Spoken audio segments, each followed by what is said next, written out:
But that one scene where like Gary is talking to Judy and he's telling her like, even if we don't save the day, right, we know that we did the right thing. Yeah. Man, that's the closest I ever been to crying.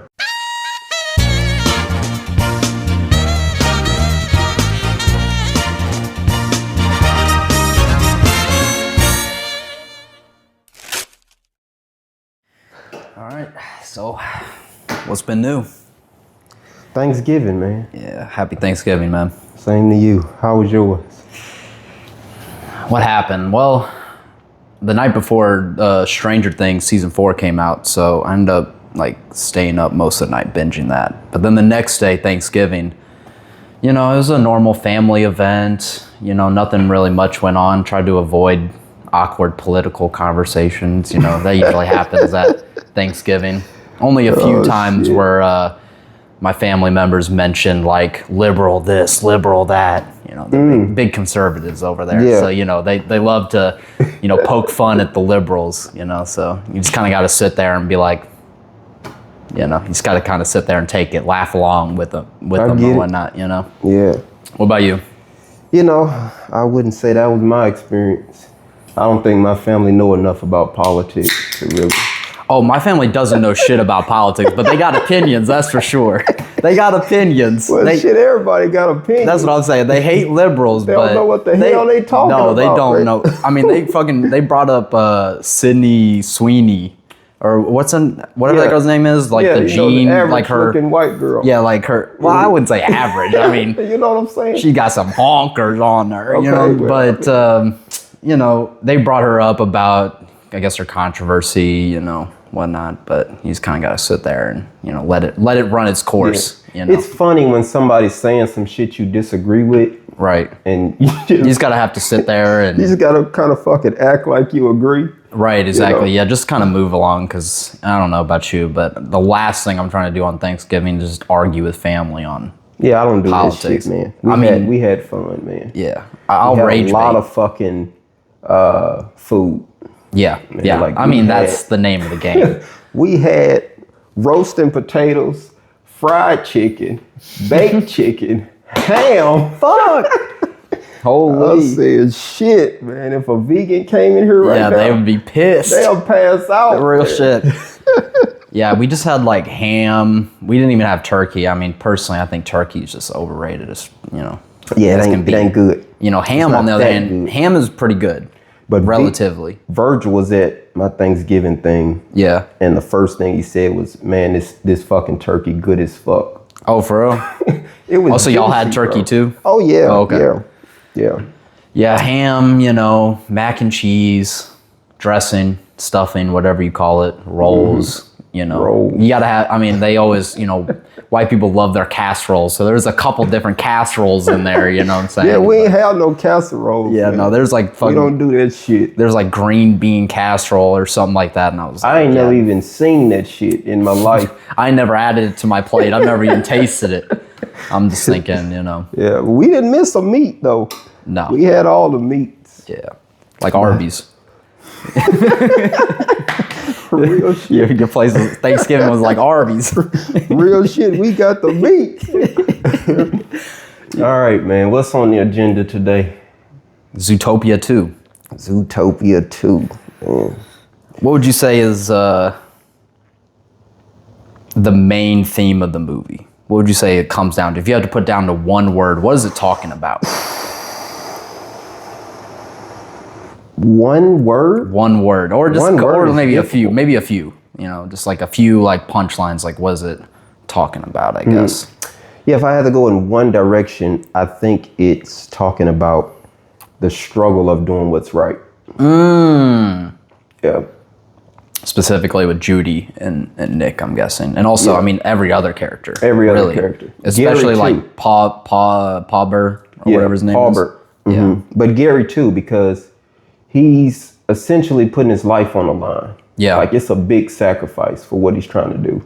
Even though it's right, and he probably should do it, he's going against the entire city of Zootopia. Yeah. And they all think he's some kind of criminal. Yeah, going against like in society at large. Yeah.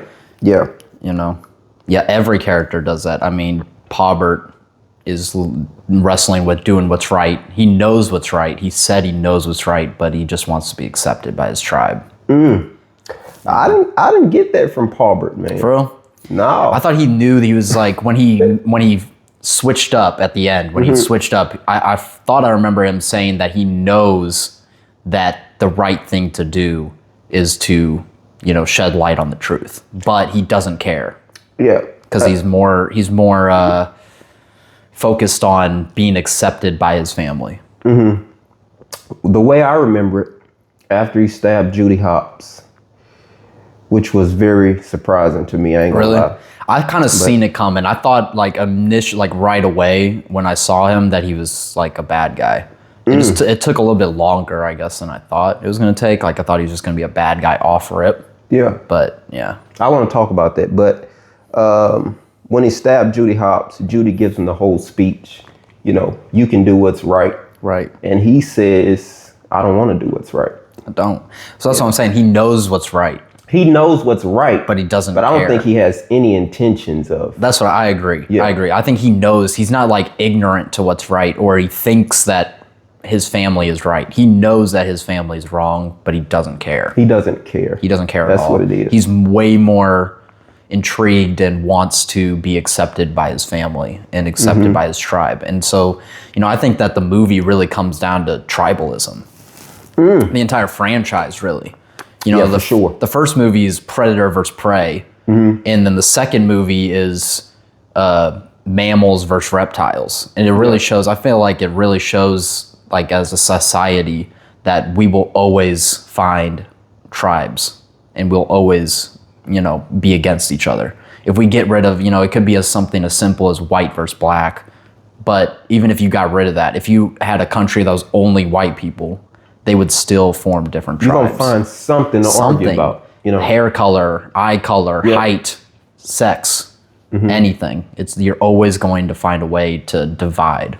And we're just like addicted to that as a group of people. I agree.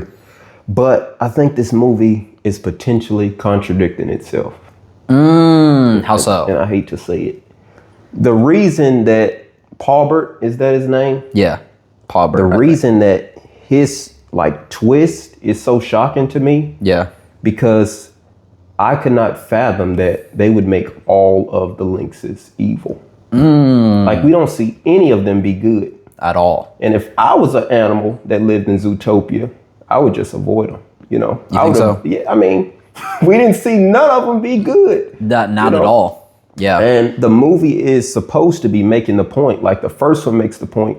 And I believe the second one, for the most part, makes this point that you shouldn't judge a book by its cover. 100%. Yeah, I agree. But, if I was in Zootopia, I'm not fucking with the lynxes. Yeah.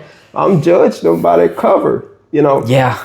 And so I thought for sure the movie wouldn't go that route. Right. And so the twist was like, fuck, man, what is the movie actually saying? I see what you're saying. It is kind of a contradiction on what it's really trying to say of not judging, because, every character is basically dealing with what society has basically pushed on them due to genetics. The snake, a snake in mythology is liar, deceiver. But in this movie, it was playing against that. And with every character, every other character is playing against it. Judy, Nick, what they are told that they basically have to fight against the entire movie or the entire franchise. But the Lynxies are like the exact opposite. Every one of them is just bad. They're straight up evil. Yeah. Like you said, you get that contradiction in who you expect them to be. Because when you think of a snake, you think of a betrayer, evil, know. But Gary the snake, he's the fucking cutest snake. Yeah, exactly.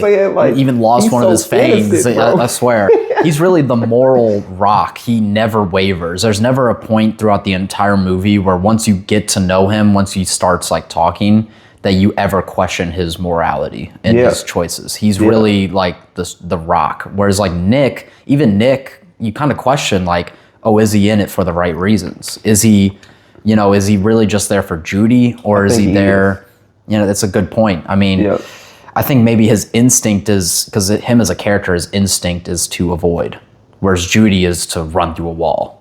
So it's kind of playing against that. So it's hard to say whether or not he actually believes in what he's saying, or if he's just trying to impress Judy, or whether it's just like his instincts show that he's not really believing in it, but really I think he says it best himself in the movie. During that, when they break up? Yeah, during that scene when they break up, I believe he tells Judy something to the effect of, I don't want to do what's right. Like, you know, like, I think it was I'd rather us stay together. Right. It was basically like, I'd rather be safe than do what's right. Yeah. And I believe I heard him say, there's no point in doing what's right. Right. Like, it's not going to change anything. Right. Yeah, that was a good point that I was making, is that no matter what, even if you do the right thing now, there's going to be a bad guy. There's still going to be more bad guys. So really, you're not doing much. And they do that in a lot of superhero like movies as well. Yeah, I like that. But that one scene where like Gary is talking to Judy and he's telling her, like, even if we don't save the day, right, we know that we did the right thing. Yeah. Man, that's the closest I ever been to crying. You know? Hey, I've been close to crying in a lot of movies. I've definitely cried. Close to crying, bro. Yeah, it was good. I think I probably would have been there, and I really want to watch it again. But just to go, like, man, that theater was hell. My fucking God. Hell. First off, the kids were just rambunctious. Talking, man. But okay, that's cool. It's cool. They're kids. It's a kid movie. It's not cool. It's kids. Like, I understand it to a certain extent. Man, the first one came out 9 years ago. Yeah. I don't want to see no fucking 3-year-olds in Zootopia 2 that won't shut the fuck up. Right. I'm trying to, and the kids weren't even the worst part. It was the people next to me. The couple next to That's us. what I was trying to say. Like, the kids, it's like, okay, kids are going to be kids. Yeah. They're annoying. You know, they're brain rot today. Parents can't control their kids. But the couple, the 30-year-old couple next to us, I think they might have been having sex. I think so, like, too. they were moaning. Yeah. And I think they came for the Fury part of the story. They were expecting to see something. Yeah, I didn't know if they had kids with them or what. Like, what was going on? They didn't have no kids. But I was just thinking, like, bro, you're in a movie full of kids and you're like acting freaky. And like, I'm talking, I should call like, the police. I'm talking no inside voice at all. At all. I couldn't believe it. Like, those times whenever you're like, oh my God. I would start saying stuff to people like that, man. I swear. That shit pisses me off. Yeah, I couldn't really get emotionally invested. I felt like I couldn't get really into it because it was like almost I was overstimulated. Yeah. Like, there's so many kids talking throughout the entire movie, so many rappers and crinkling sounds, and then the couple next to us was getting freaky. I'm hearing moans out of my left ear. Like, holy. A 30-year-old couple 30-year-old Zootopia 2. In Zootopia 2, getting down. Like, this is some furry activity. Yeah, it was rough. Crazy. That was pretty weird. Yeah, I ended up doing some research on because I wanted to, because Disney and Pixar, they're really good at doing like symbolism and like different names and whatnot. I ended up, so the patriarch and matriarch of both the families of the Snake family and the Lynxes family, one of their names was Agnes, which is Greek for purity and holy. You know, she acted with purity, holiness, and the other guy's name, the great-grandfather of the Lynxes, his name was Ebenezer, which from the Christmas story, Ebenezer Scrooge, he's a he's a hoarder of the truth, basically. That's what his is. But also the Lynxes as the lynx as a animal in mythology is known as the guardian of secrets. And snakes, so it's playing really into that for the Lynxes side. It's really the guardian of truth versus the snakes, which are usually perceived as liars, deceivers. And so the movie was playing against snake tropes, but was playing into the lynx tropes of like mythology. So I just love how, that's why I say animated movies are just superior to, because it really puts in like really grand societal, like philosophical questions on society, and it puts it into terms or puts it into animal form or animation to where kids can digest and really take away, but also adults can as well. Yeah. And it puts it in a really fun, playful way. you know, to be fair, I don't think that the kids are going to take much of the moral of the story away from the movie. I don't think they'll take much, but maybe a little bit. Maybe a little bit. They'll get it, you know. But I definitely thought that the reptiles were an allegory for the Native Americans. Well, yeah, for sure. Like they were annexed from their home and their history was wiped. Their entire culture was wiped from existence. Yeah. Their land was stolen. It was her idea of Zootopia, her patent that was stolen. Yeah. And they were just annexed from the region. And so they were painted as villains. And the movie makes a point to describe them as a rarity in Zootopia. Like you don't see them often. Right. Or just like in the world, like they have their own island or something like that. If you do see them, they're all together. Right. And they're trouble. All of them are trouble. They're all deceivers. They're all liars. They're all violent. Yeah. You know. Yeah, it ain't often that you see a stray Native American, you know. Yeah. They do stick together for the most part. Yeah. I mean, everybody's tribal. You think so? I think everybody is to a certain extent. I think some people like form their different tribes, but we're tribal in the sense that like it's our friend group, our tribe that we, you know, came together with versus other, you know, groups of friends or whatnot, or other groups of people.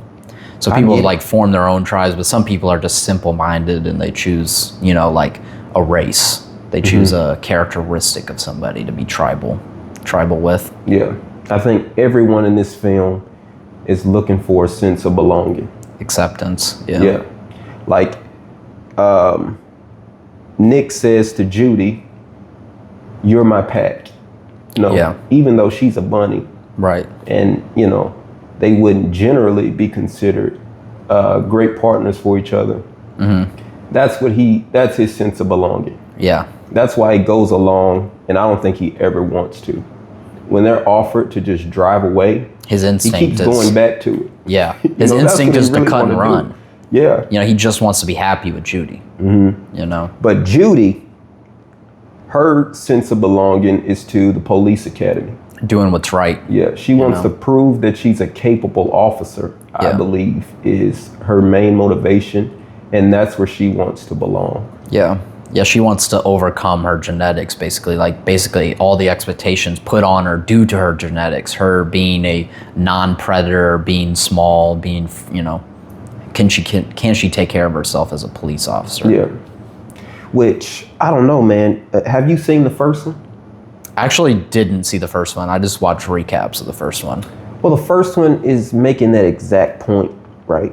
Yeah. And I've seen people criticize the movie for this, recycling the exact same moral. And I think it's different, though. And character arc for Judy. Yeah. Because that's what the entire first one predicates on. Yeah. It's like Judy trying to prove herself to the police academy. And she does. Yeah.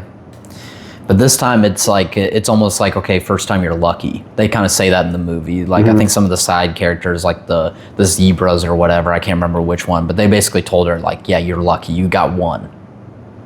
So, like, let's see you do it again, type of situation.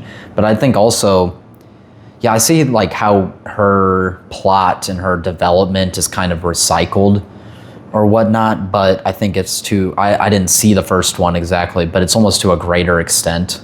Like, nobody really believes in her, and in the end, like, her partner doesn't even really believe in her. Like, Nick tells her that she's crazy. Nick tells her that she needs to learn that not everything's worth chasing. Yeah. Know when to play it safe. But this is another thing I want to bring up about recycled points, right? The first one says, okay, Judy isn't a capable officer. She proves herself to be a capable officer. The second one does the same thing. But for this one, the first one makes the point that you shouldn't judge a book by its cover, right? You shouldn't judge the predators. And Nick Wilde is actually the one that helps make that point. Like, he's the predator that everyone wants to judge. Right. And then in this movie, he's telling Judy, trying to save the reptiles isn't worth it. Right. It's like, what if Judy had said that about you? About the predators in the first movie. So did Nick learn his lesson? You know what I'm saying?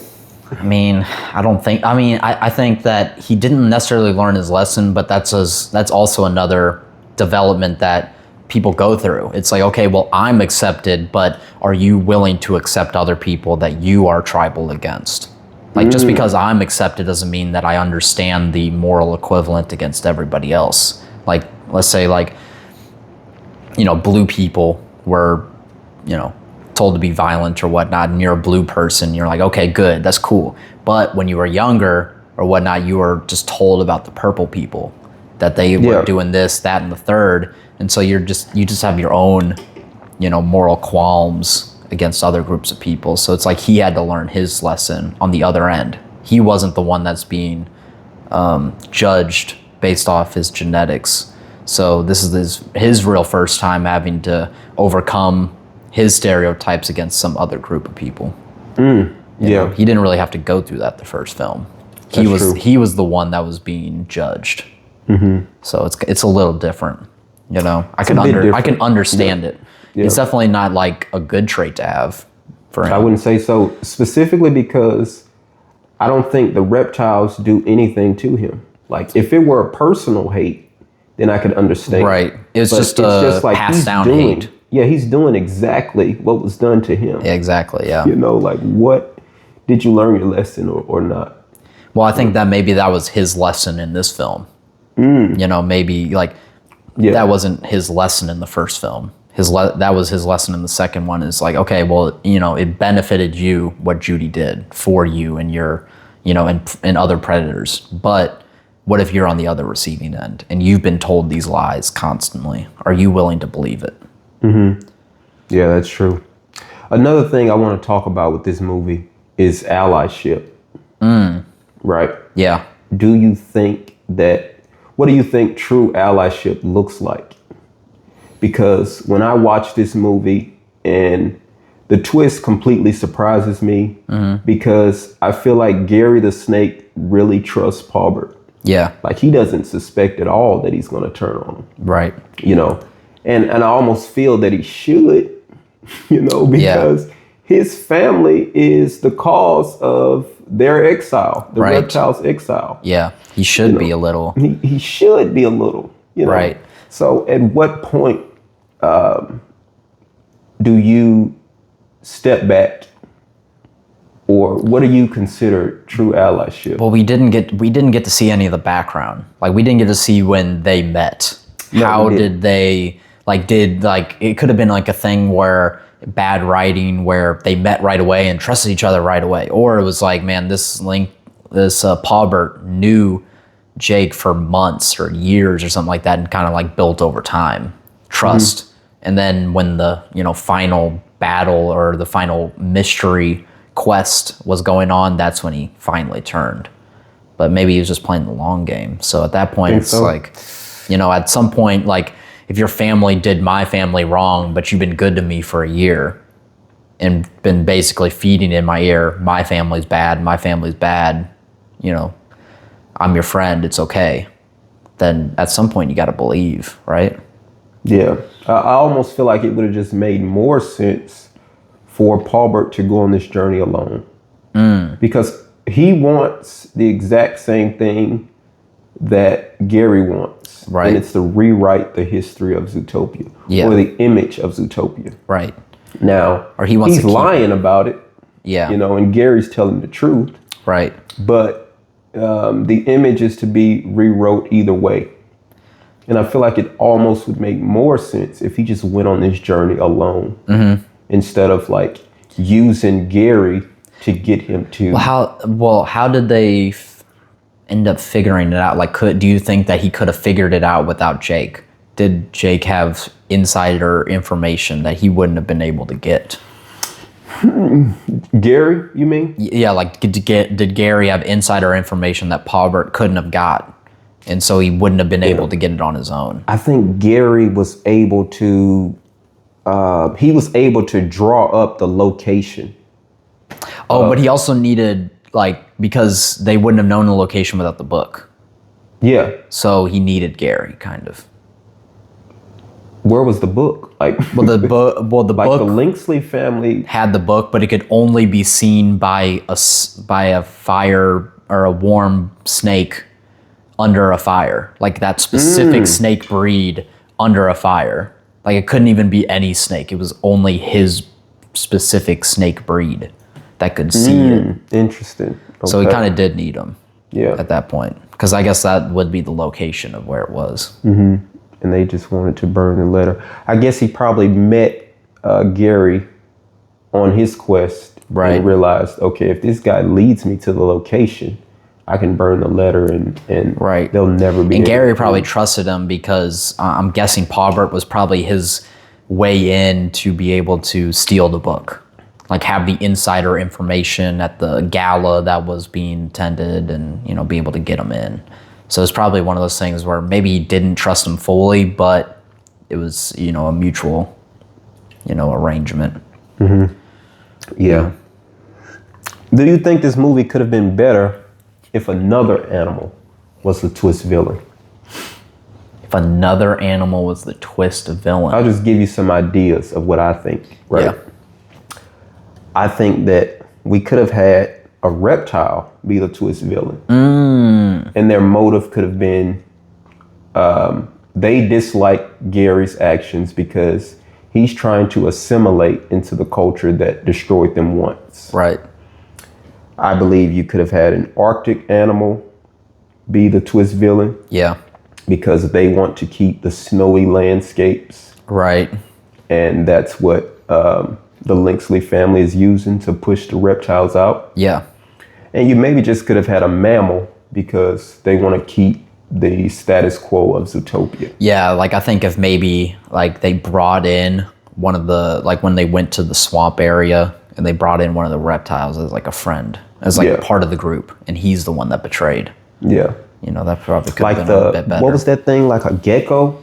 Yeah, I can't the even thing remember. that made them eat the worms. That thing. Oh, right. Yeah. It was some sort of lizard. He was the twist villain. Right. Like I wouldn't have suspected him at all. Right. But it would have made a better point, I feel like. You know, because this one just kind of paints all the lynxes as evil. Yeah. I think it definitely. I would say I definitely saw it coming just because I knew, okay, like Nick and Judy are endgame. And there's this new love interest. He's so nice. He's so caring. He's so cool. Judy obviously likes him right away. I was like off rip. I knew like, okay, this is Frozen. This is any other Disney movie. Like the prince that is too good to be true ends up being the bad guy in the end. You know another reason I didn't see it coming? I didn't think the movie needed it. It didn't even need a twist. I don't think it necessarily needed it either. And also I do think that like the ending was a bit anticlimactic. Like they really cleaned up the opposing people quick, like super quick. But maybe that's the point. What do you mean clean them up? Like the horse beat the crap out of all the lynxies except for like just right away. And the mayor did like right away. There was no there was no battle from the adult older brothers and the patriarch. Like they didn't fight our group of people at all. Like the main characters, they just like fought the horse off screen and got whooped. Yeah, because I think the movie is trying to make the point of the pressures you face from authority. Yeah, I think so too. I think that's the point. Yeah. Like the horse could have done it any time he wanted, but it's just the power dynamic. Yeah. And he finally overcomes it to do what's right. Yeah. So it just kind of feeds into the whole moral of the story. Yeah, I definitely see that point, and I like it. It's just kind of like there's no like battle at the end, really. There's no real like there's not even like Judy gets taken down by Paubert, or like nobody gets taken down. Like Paubert just gets wiped. It's easy. Like immediately. Like off. As soon as they recover, it's easy. It's super easy. There's no moment where like he grabs the patent and like has the flame, like a lighter right underneath of it. Like there's no like, oh my gosh, like he's about to do it. Like a slow-mo moment where like Nick comes in and, you know, does something cool or something. Yeah. He just Paubert the closest thing we get to that Paubert throws the Molotov, but it doesn't even come close. Or that scene when Judy is paralyzed. That's true. And the snake has to warm her up. Right. Yeah, that's a warming scene. Yeah, that's a good scene, and that was intense, very intense. It just, I feel like it could have given like another intense, like last moment, last ditch thing, like Pobbert comes around the corner and you know, grabs the paper somehow and has the flame, and somehow Gary or Nick or Judy has to do something really cool to save it last second. Yeah, I could see that. I actually have opposing thoughts on that point.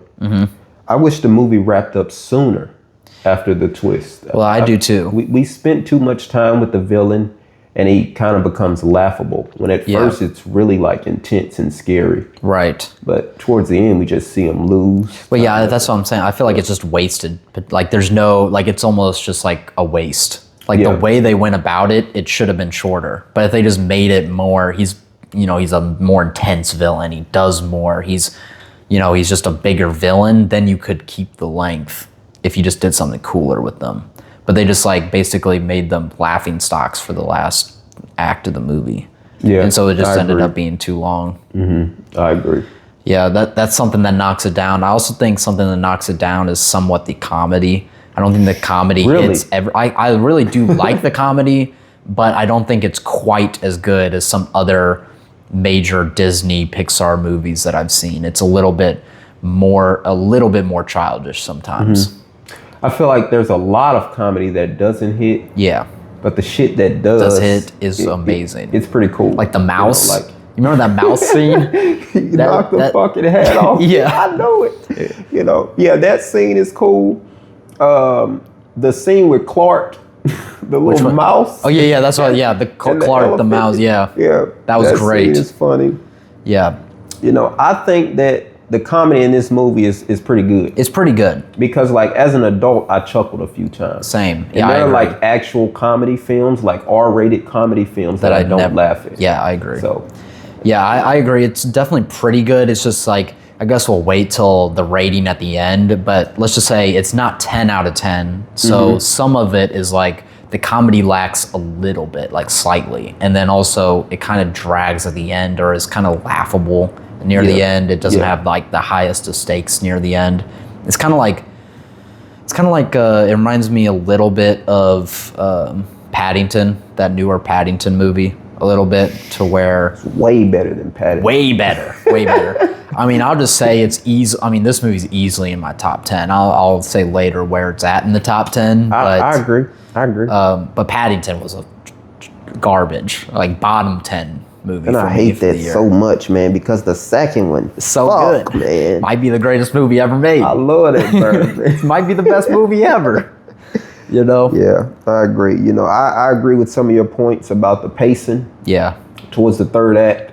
And then one thing that knocks it down for me is the potential contradiction in the point the story is trying to make. But I do really like the comedy. Yeah, I definitely see, like, I didn't even think about the contradiction, but now that kind of knocks it down a little bit more too. I just think that really what brings it up a bunch, that kind of overrides a lot of the more negative points and puts it in the top 10, whatever, is its social commentary and how it deals with that. Like, it's really dealing with something serious, like tribalism, prejudice, the erasing history, erasing a culture, taking an entire culture and just like wiping them out. Yeah. So it deals with that, and it does have that Disney Pixar core where it's fun, it's lovable, it's laughing, and there's a little bit, I guess another thing that brings it down is during the therapy moments, like they definitely did a lot of show not tell, but the therapy was just exposition dumps. So that part I didn't love. I'll give it a pass. Though, because it is therapy. Funny. Yeah. It is therapy. Therapy is literally exposition. So they kind of did it in a way where I'll give it a pass, but knocks it down maybe like a half a point. Yeah, I agree. That scene was kind of like, when I watched it, I was like, this could be bad. Yeah. But I'm going to give it a pass. It's kind of funny. It is pretty funny. It's very funny. Judy and Nick, they're great. They're lovable. Yeah. So the Beaver character, the podcaster. Yeah. I forgot about him. Or was it her? I'm pretty sure it was like a woman. I'm pretty sure. Yeah.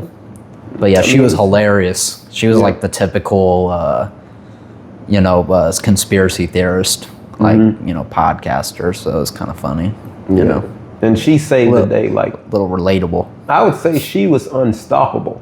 Like there's not a single scene in the film where she's having any kind of like trouble, conflict whatsoever. She runs it. She runs it, bro. And like the hippos or whatever, like the dumb hippo like people that like travel, like they're like the moats or whatever. Yeah. Like that stuff kind of hits. Like it's pretty funny. Yeah. Like I do like that type of stuff, you know? Yeah, I thought it was pretty cool. Yeah. All right. What'd you give it out of 10? Out of 10, I would give it an 8. 8. Yeah, I'm around that same boat. I'll say 8.5. Like an 8.5 out of 10, I'd say. You know. Yeah, I'd give it an 8, which isn't bad at all. No. I really like this movie. I like the point that it's trying to make. Yeah. It's going to piss some white people off, man. 100%. But I guess that brings up another point that I was trying to make of like what Disney and Pixar does really well is they use like real societal problems and translate it to animals or animation somehow to where adults can't pinpoint certain aspects for the most part and label it as like, okay, this is clearly representation of the Native Americans or black people, or it's kind of like a mixture. Like, yeah, you can kind of say that the reptiles are Native American, but they also share with other cultures as well, like some of the stuff that they deal with. So, you know, I think it's sometimes it'll be hard for some adults to be like pretty mad about it, I think. You think so? I don't think it's quite if they're smart. I don't think it's like blatant. I don't think it's like quite as blatant as One Battle After Another. You know, like One Battle After Another is like a clear social commentary, like against like Trump, conservatives, against ICE. Specifically because there's no symbolism in that movie. Yeah, like it's so blatant. Yeah, but this one, it's like, I mean, I bet you even if the people next to us weren't like low key having sex next to us, they probably wouldn't. I don't think they would have understood a lot of the stuff. Like they wouldn't have been like, the reptiles. They would have understood because they weren't paying attention. Right. I don't think that like they would have been like, oh yeah, the reptiles, they're the Native Americans. Like I feel like that's like a people that are like into movies, like a film bro type of thing. Like you can kind of pinpoint, but your casual adult is just going to be like, yeah, I see what they're doing, but I can't really pinpoint like a specific. Yeah, I specifically went into this film looking for character development moments and symbolism. Yeah. So that's kind of what I came away with. You're probably right though. Yeah. Most adults, especially in America. Right. They're not gonna pinpoint a lot of this stuff. They ain't gonna get it, bro. Most people are way too casual for that. Yeah. You know. Where'd you put it on your list? Or did you put it on I haven't placed it yet, but I would agree it is in my top 10. Yeah. I think I put it, I was debating where I put it. I put it in my top 5. I think I put it at 5, right above How to Train Your Dragon live action. You really like that movie, don't you? The How to Train Your Dragon? Yeah. I love that movie. That was a great movie.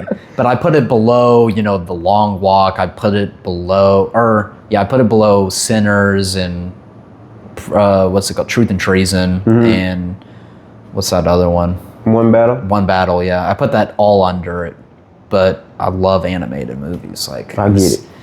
Like social commentary with animation. Like it's my thing. I love that stuff. So yeah, I have it pretty high. Yeah, that's the magic of Disney and Pixar. We ain't got it in a while. Yeah, great. I thought it was Pixar at first, but it's just regular Disney, which is still great. Yeah, I think so. It is pretty good. Yeah, I'd say it's definitely 100% top 10. No question in my mind is top 10. But where at, it could be debated. Yeah, I got to think. I don't know if I'd put it above Truth and Treason, Sinners, One Battle After Another, Companion. Is actually pretty hard for me to put it over that too. It's right in that area for me, Companion. Like in that area. It's hard to differentiate because they're just different movies, Yeah. With Companion, Companion did have comedy as well. It was a pretty funny movie, honestly. Like what the main guy, the guy from The Boys or whatever, he's pretty funny actor, but yeah, like Truth and Treason was like not funny at all. It was just like a really tight story. Serious, well done, no fluff. But it's just not fun. It's not, not as fun as this movie. I wouldn't say it's fun. I don't rate movies based on how fun they are. Yeah. I rate them based on how impactful they are. Yeah. Yeah, I think I just do it based off of like whatever I get from it. Impact, social commentary is one aspect, but also did I laugh? Did I cry? Did I, did it emotionally grab me? Because I guess, I wouldn't say that Truth and Treason grabbed me emotionally at all. It was more so like... It was nothing I didn't already know. It was like philosophically it grabbed me. Yeah. Like, do you tell the truth even at the face of death? Yeah. That type of thing. But it didn't like make me cry. Like I didn't really like feel bad for any of the boys. That's a wild thing. Like I feel bad for their situation, but the problem with we're not talking about that movie, but the problem with that movie is I didn't feel bad. The character. I feel like the characters didn't get enough to where I felt for them. It was just so straight to the point where they didn't really do much. Yeah, I get it. These movies kind of share similar points, though. They do. Yeah. Yeah, they really do. Yeah. Take us out, man. All right. Yeah. If you let us know what you thought, leave a like, rating if you enjoyed, and we'll see you next week. All righty. Peace. Peace. I gotta get me a beer, man.